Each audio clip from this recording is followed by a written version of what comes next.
here today with Michelle Even, who is the organizer of the Liberate Minnesota protest this Friday, April 17th, I believe. She'll confirm that, at the Minnesota Governor's Mansion to protest the shutdown in response to COVID-19. Michelle, welcome. So it is Friday the 17th, and it's running from noon to 3 o'clock. Mhm. And the main reason for doing this is to let Governor Walz and legislators in our state know that there are citizens out here that do not agree with this shutdown, and that we need to get back to work in Minnesota. It's devastating lives and destroying lives right now.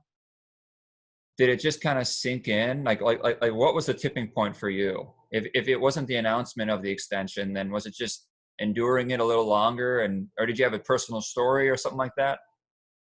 Well, I mean, I've been watching it, and I wasn't in agreement to begin with. And, you know, when the whole thing started, I was just sitting here one night watching TV. I was on Facebook, and I'm seeing all these images of people going to the grocery store, stocking up on toilet paper. And I looked over at my husband and I said, "Are we supposed to be doing something right now?" And he's like, "I don't think so." And I said, "Wow, it's like people have gone nuts, and they're just running out of the grocery stores and Costco with carts full of toilet paper." And at that time, I didn't feel a sense of urgency at all. And then, you see more and more social media coming out. We're shutting the state down, the country's shutting down, and I'm just, I don't think that's really what's going to happen. But as I was watching this unfold, it became apparent that something was going to happen. And Waltz did come out with his announcement that he was going to quarantine the state. And I just, I see this day after day. I feel like there's, I'm going to call it propaganda out there. The messaging, and it's really starting to take its toll on me, and what the ramifications of this whole thing is. I don't know if people are really understanding what the big picture is, because I look at it, it's a very big picture. What this reaction has started, I don't think we can rein it back in, especially with issues like social distancing and things like that. I think it's going to totally change the landscape of our country and how we relate with people on a personal relationship, and all the other factors. I mean, economically, this is devastating to people. I know people my age that have worked all their lives for their retirement and for their current needs, and now that's all being stripped away from them just by the single order. And so watching all that, I just woke up one day and I just couldn't take it anymore. I called my girlfriend up. I said, "We're doing a protest. We're gonna go do this. We're gonna stand out in front of his the governor's mansion, and we're gonna do a protest on this." So here we are. What has the response been, and when was it just a couple of days ago it was announced? The actual event was posted on Sunday night. Okay. But prior to that, I reached out to all my friends through Messenger, just saying, "Hey, would you be interested in doing this protest with me?" So looking for a solid foundation base of people that I know and trust. I didn't want to go down there and be the only person there. So I reached out to the people that have protested with me before on other occasions, and everyone seemed to be on board. And so then I organized the event on Facebook, got all that set up, and we started putting it out there. And the response has been incredible, incredible. Thousands of people. So do you anticipate a crowd of thousands? Yeah, I do. I do. My goal was to have 1,000 people there, and I know we'll exceed that. We'll get to the protest in a second here. But I kind of want to get more into how you came to this tipping point. So it sounds like you saw the toilet paper craze, which, man, I've talked to so many people about that, and none of them even know anyone who went to get toilet paper. So it seems like the whole country is scratching their heads, but someone went and got it. Like, I don't know anyone who doesn't think that was an overreaction, but you see the shutdown as another, like a continuation of overreaction that started with toilet paper? Well, the the whole idea of the shutdown and people's reaction to it, um, I didn't agree with the shutdown to begin with, and people's responses to this has been really shocking to me. And I went grocery shopping after that. I finally said, maybe we should be doing something. And we went to the grocery store Sunday. I don't even know. I mean, this is such a blur anymore. This was what, 30 days ago, and went to the grocery store, and uh, all the paper products were gone. Yeah. And then we did our stock up of canned stuff that we'll probably never ever eat. And as I started going back to the grocery store picking up fresh foods that following week, it was like the meat was wiped out. The dairy products were gone. And it's like, wow, people are getting really serious about this. And every time I go to the grocery store, more and more things would be gone. And I'm thinking to myself, this is not America. This is not my country that I have, that I was born and raised in. This is not what America looks like. This is what a socialist country looks like, where you go to the store and just to buy meat, there's no meat. There's no toilet paper. All the things that we take for granted will always be there are now gone. And to think that we would ever get into a place where government's going to decide when we get to buy our groceries, because now the grocery stores have modified their hours. You don't get to shop 24 hours a day anymore anywhere. Shopping's modified. And for a while there, it was, certain things at certain days, limit 2, limit 1. Yeah. And I'm just like, this is insane. This is socialism. I don't ever want to be dependent on my government. And if we keep going down this path, that's exactly where we're going to go, in my opinion. Yeah. No, I get where you're coming from, where the run on toilet paper and then the shortage of all those paper products, of course, hand sanitizer, and then now the shortage of some food items. You kind of see this as one big, like we're creeping closer and closer. Like this is one creeping along this continuum closer to what you've heard about and seen on the news with a country like Venezuela or the USSR. Is that kind of where you're going with this in your? Yeah, definitely.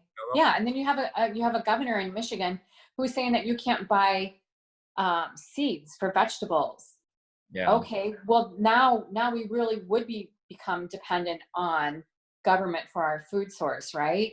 I mean, if you're not going to let people just grow vegetables, that's ridiculous. So government now will control our food sources, and I think this is a really slippery slope that we're going on, and I think we need to stop it now before it gets too far out. I think people have a tendency to become very complacent, as long as they're getting what they need, their ration of toilet paper and milk and water, whatever, every week.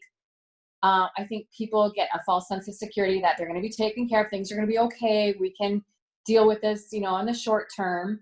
But I think that just opens up a door for something that becomes long term. That it's okay as long as we're getting food. I'll sit back. I'll wait till Governor Walz comes out and says, "Hey, it's the all clear." And that could be 6 months from now. Do we really want to go through this for 6 months? Maybe even a year? Who knows where this is going to stop? Do you concede that something had to be done? I think information should have been the information that has been given to us. I think, for the most part, is fine. And it's just a matter of washing your hands with soap and water. I mean, this is a soap and water issue. It really is. But shutting down our entire economy, having the authority, thinking that you have the authority to do that, to terminate people's businesses, that is an overstep. And that, I don't believe that was his place to do that. I think all the information should have been disseminated to business owners, that these are the best steps, best practices to help corral the virus. And what we're seeing is the majority of people that are contracting the coronavirus are people in nursing homes and retirement facilities. And so I think just to quarantine the entire population is extremely wrong. extremely wrong. I'm all for quarantining the people who have underlying conditions, people at risk. All those people should be taken care of without a doubt. I don't disagree with that at all. But there are people who do not get sick, and to make us stay at home and forfeit our incomes, we have bills to pay. Yeah. Everyone has a bill to pay, and I don't want to take a handout. I want to pay my bills and I want to work. You think that's what maybe separates the US from other countries that have successfully, and I mean, I guess it's all yet to be seen, but a country like Korea or Singapore, they shut down. China lockdown. I mean, it was very strict, and I'm guessing it was strict in those two other countries as well.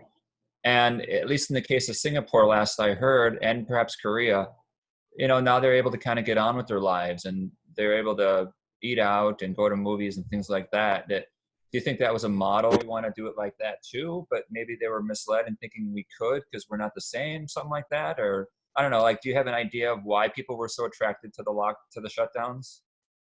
I don't know. And I don't even know how long those countries were locked down either. I don't know if they did a 30-day, a 60-day, or anything like that. But um, I think every situation should be looked at. Every state's different, right? I mean, we're not New York. We don't have the population that New York has, and we don't have the population of Wyoming or California. And I think we should have looked at this on an individual state basis. And that, I think that's how this should have been rolled out, not an entire shutdown. And not every state is in a shutdown, but a lot of them are. A lot of these governors decided that that's what they were going to do. And so I think that we should have evaluated a little bit longer how we wanted to approach this. I don't think a one size fits all with this at all. I mean, I think there's so many factors out there that we don't even know what those factors are, why they had higher deaths in this country versus another country. I mean, there's so many things out there, so many unknowns. So let's talk about the protest. It's at the governor's mansion in St. Paul, yes? Yes. And what do you expect and what do you hope for? Well, I'm hoping for a huge turnout. I'm kind of expecting that we will have a huge turnout. I think there's a lot of people who are hurting in our state, whose lives are being shattered right now. And I think this is an opportunity for those people to show up and express what's happening in their lives. I think people need to be vocal at that event and, let Governor Walz know that this is a problem, that what he's doing is destroying our lives. And I think, we can come together as a group or community down there, and not all of us want to stay home. A lot of us want to work and live our lives. We're not living in fear. And so we want to get on with it. And this is a great place for people to come be a part of that. What I am hoping for is that Governor Walz will be paying attention and understand that, there are a lot of people out here that do not want to be a part of this shutdown. We want to run our businesses, our lives, and get on with things. I think it's sad that, government gets involved. I think with too many things, we're adults, we're able to make our own decisions, and government should be letting us do that. Assume the risk. I mean, if you go out in public, and if you're not protected or whatever, you assume that risk. I'm okay with assuming my own risk. I'll take personal responsibility for myself. I'm guessing you sort of see the inherent risk of not just getting out and perhaps legal risk of breaking the law by having this protest. It's not just an unlicensed protest, but I'm sure it's not an activity deemed essential, as was, I guess that's how they justified some arrests in North Carolina recently for their protests. But you're also going out in a large group of people, and so it's like inherently risky as far as contracting the virus. Like, I mean, what's your response to all that? I guess health risks and then also legal risks. Do you think the police might try to break up the protest or something, or do you think they'll be pretty hands off? I think they'll be really hands off. Let's talk about essential. I think freedom is essential, and that's why I'm going, because my freedom is essential, and that's why I want to do this also. Uh, I don't think we're going to have a problem. I think it would be a huge mistake for Governor Walz to interfere with the protest. It'll put us on the national spotlight. It'll put us on a platform that I don't think he wants to give us. I think, if I was in his shoes, I would just, maybe wave out the window at us. But I don't think I would call in the police. If, of course, if there's destruction of property, anything like that, you would, the police, of course, should be involved. But otherwise, I would be pretty hands off. I'd let us come in, do our protest, let us go home. As far as social distancing, you brought up, are people going to get sick?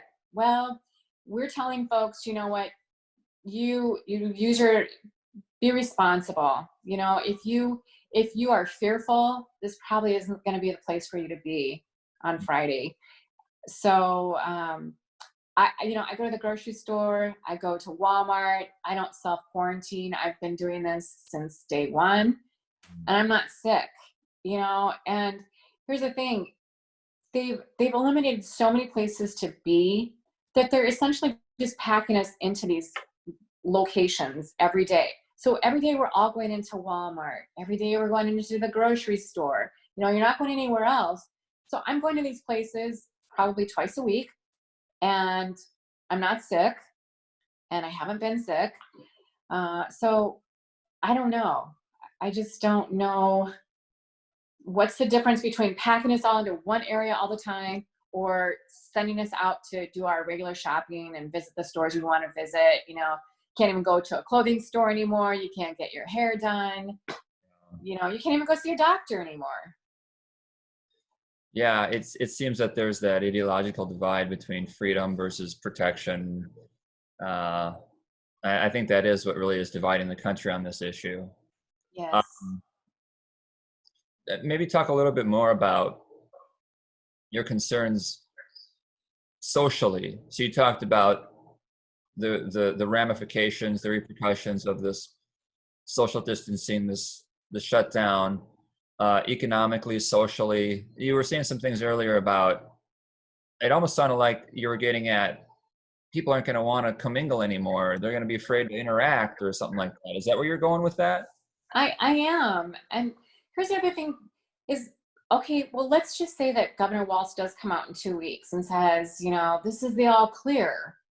I mean, how do his words just get rid of the coronavirus?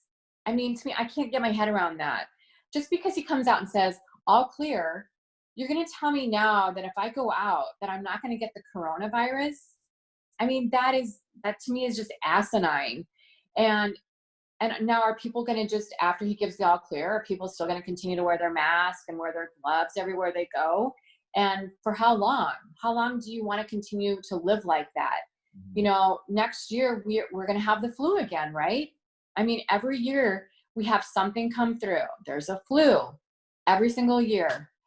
People get sick, they get the cold, everything happens every year. So are we going to become so afraid now that next year we're all going to put the masks back on, we're going to self-quarantine, or we're going to have the governor come out and mandate this? And it's ridiculous, in my opinion.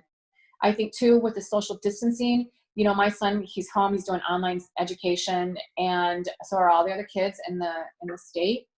And here we are talking on Zoom, and everyone's talking on Zoom now.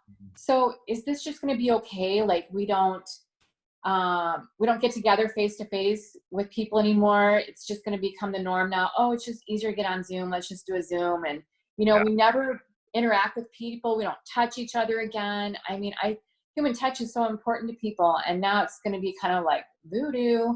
You get to the grocery store, don't get too close to me, back up. I think this is putting us in a really precarious place. Yeah, and I don't want to keep going to my grocery store where there's plexiglass up. right. Well, I that probably would have been the case. Perhaps the paranoia. Um, yeah, I just think that would have been there regardless of the government. Because people would have been afraid of getting sick when the numbers of people getting sick rose and the number of people dying from this rose. I mean, I think that was a inevitable consequence of this virus was enhanced concern, for sure. I guess it's the government's position that they can manage or moderate. If they can moderate the number of people getting ill, then that'll actually lessen the fear and the concern. But I understand from your perspective that they've now sort of bottlenecked the authority, uh, the direction on how to handle this, rather than it being in the people's hands. And so Right. once they get the okay, they're gonna, who knows, right? There's like this bottleneck of direction, and Right. that potentially dangerous to have in a government's possession. Yeah. Well, can't they moderate this without stripping us of our freedom and liberty?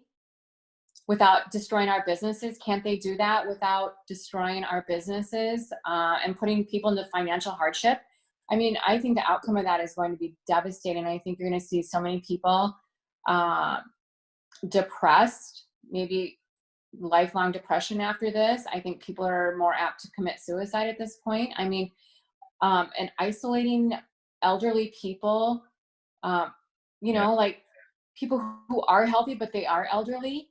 I know that my mom, this is really hard on my mom. She doesn't even live in the state where we had plans that she would be up here for our spring break. Well, that ended, and now she's, in another state. She's not traveling. And I know this is really, really hard on her. And I know it's hard on a lot of people. And it's, Mhm. I think it's devastating all the way around. And I understand that we have to, protect people. I shouldn't say that. We need to inform people. We need to educate people, and people get to make their own choices. But Yeah. I don't think we get to tell people that you have to shut your business. And this is somebody's livelihood, Yeah. and you can no longer go to work and support yourself. I don't agree with that at all. Yeah. Of course, the other side is if we don't use the force of law, it won't happen. Uh, we can't trust people to make the right decisions for themselves, so we need to make it for them. And I know that sounds awfully paternalistic and all that. I guess from That's people, pretty arrogant too. yeah, from people who advocate for the shutdown, I think they have less faith in freedom, I guess, and they do worry more about the wrongdoing or just irresponsible, not malicious, but just irresponsible activity and people being self-centered by nature and not wearing masks and not thinking of the well-being of the community when they go out to go to their restaurant or something like that. I mean, that's obviously the whole reason why they forced all these businesses to shut down. But obviously that's not the perspective or the ideology or the attitude you have about this. You Well, know, that, right. If you own a business and I want to go during this whole thing, if your business is open and I want to go out and eat at your restaurant, then I should be able to do that. And if my neighbor, who's blowing their gaskets over this, that somebody might be out, they don't have to leave their house. They don't have to go to that restaurant. And just because I go eat at that restaurant does not mean that I'm going to pick up the coronavirus and that I'm going to give it to them. I see all this policing done on Facebook, on social media, and it's very disturbing to me. Because here's the thing: nobody knows my life or who I am. My friends do, of course, but these are complete strangers trying to dictate what I should and should not be doing when right. they have no idea what's going on in my life, and I have no idea what's going on in their life. People are trying to tell others, what's essential when you go to the grocery store. Yeah. Who are you to tell anyone what's essential? I'm going to go to the hardware store because my toilet's needs to be repaired. So you're going to tell me that going to the hardware store is not essential, or I'm going to the grocery store and I'm picking up something that you don't deem essential? It's really arrogant, and it's overreaching, and it makes me sad to think that people feel like they can police fellow citizens. Yeah. I'm all about personal responsibility, and I try not to judge other people because I don't know what's happening in their life. And I don't want people to do the same thing to me. You know, I walk around without a mask and gloves. I mean, for all they know or don't know, maybe I already had Corona. All right. I'm a Corona survivor. I don't have to wear a mask now. Okay. Are you worried? Maybe, am I worried about catching it? Are you worried about catching it, or any of your loved ones catching it? No. No, I would almost guess my husband had it in January, but my son and I didn't get it. It was February, I guess. But no, I'm not worried about it in the least. Not at all. Yeah, yeah. I think it's important to distinguish between the social repercussions of this virus, because I think a lot of them would have been there regardless of the government's involvement or not, right? There still would have been a lot of businesses shutting down. There still would have been a lot of people staying home out of fear. There still would have been a lot of people telling each other how they should or shouldn't act. My guess is that your specific concern is just that the government's involvement with law has been awkward or has exacerbated a lot of these issues. Yeah? Yeah. You know, people hate when I do this, when I say, look, you are more likely to be killed in a car accident than you are from coronavirus. And that's reality. I mean, if you want to be safe, and if you want someone to save you, if you want government to step in and save you, I'm not for that, because government can't save you. All right. I can't save you. Government can't save you. We all die, right? We're all going to die. You know, we don't know when that's coming or how it's coming, but to put your false hope in something like the government is going to save me, I feel like that's really irresponsible and not logical thinking.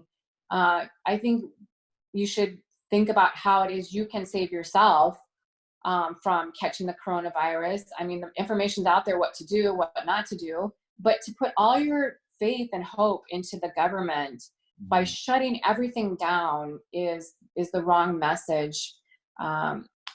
Driving a car, I mean, if I really wanted, if people that are saying you have to stay home really wanted to be safe, then what they would do is they would call everyone and say, I'm going to leave the house now, and I don't want you driving on the road, right? Because there's a possibility I could be killed in a car accident on the way to Costco to get my toilet paper. Sure.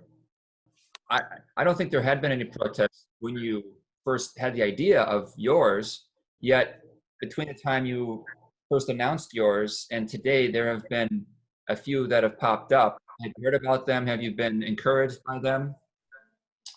Are you talking about in different states or? Different states. So Michigan had a big one today, and then North Michigan Carolina was huge recently, Ohio.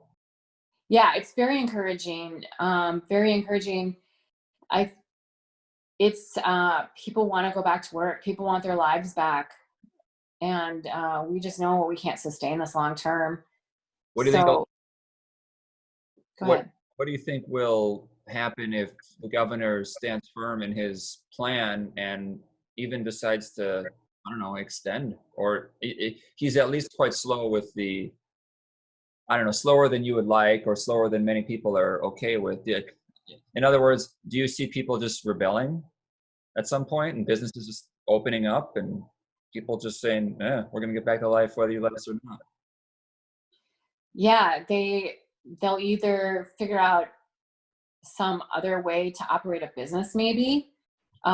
Maybe we start a black market. I mean, an underground restaurant. I mean, I don't know. People need to survive, and relying on the government to send you a monthly check or weekly check is outrageous. That's not sustainable.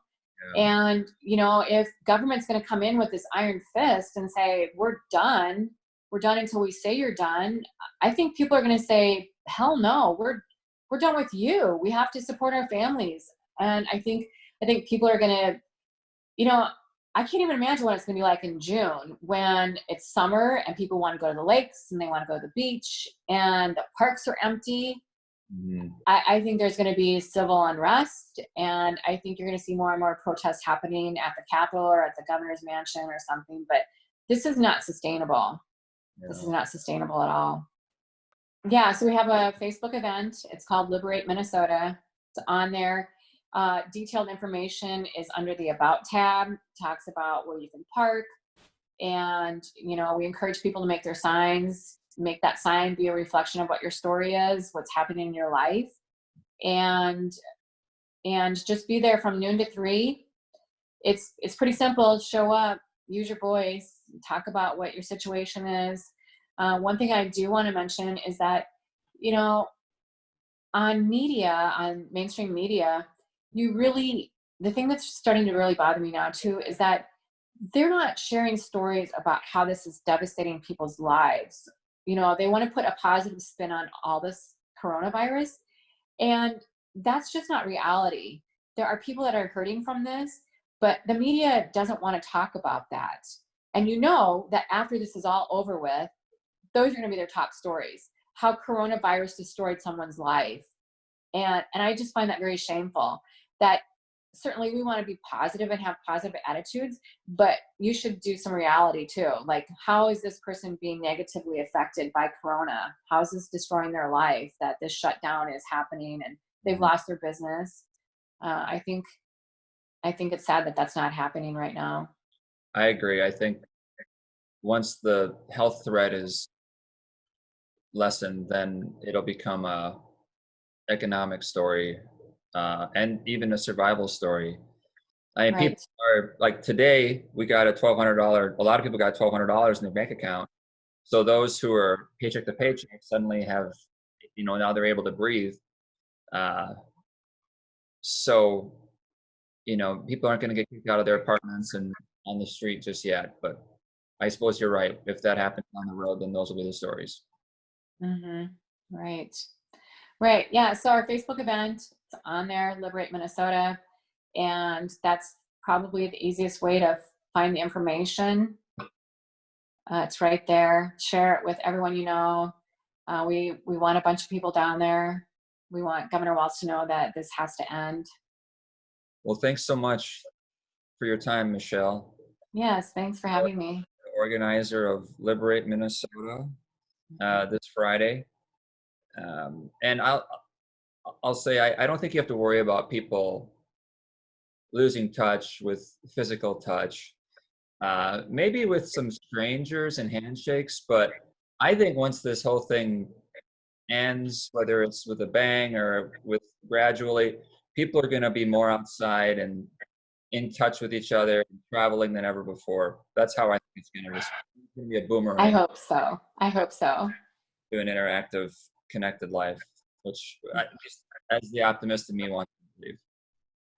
Yeah. I hope you're right. Thanks for your time. Yeah. Yeah. Thank you. All right.